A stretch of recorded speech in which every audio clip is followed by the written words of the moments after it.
السلام علیکم رحمۃ اللہ۔ مجھے ایک چیز کی سمجھ نہیں آتی، جب کوئی حج کرنے جاتا ہے یا عمرہ کرنے جاتا ہے تو تمام رشتہ داروں کو ملنا ہے، تمام رشتہ داروں سے مل کے جانا ہے۔ آپ کو یہ ایسے نہیں کرنا چاہیے، اس کی وجہ بھی میں آپ کو بتاتی ہوں۔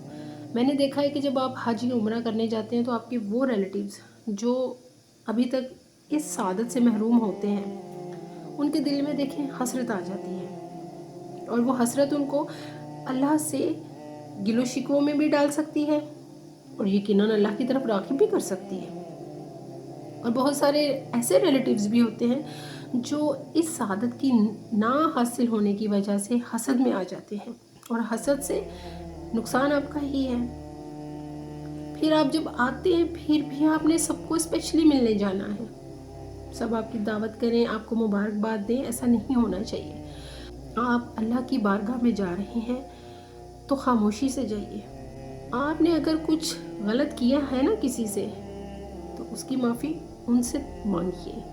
اس طرح کہ عمرے پر جانے کے وقت نہ مانگیں، اس طرح تو آپ کو کوئی بھی معاف کر دے گا۔ لہٰذا جب بھی عمرہ پر جائیں، حج پر جائیں، خاموشی کے ساتھ جائیں، اس سعادت کو حاصل کریں اور خاموشی سے واپس آئیں، نہ کہ جاتے ہوئے سب سے مل کے جائیں۔ حسرت بھرے دلوں میں حسد نہ آ جائے۔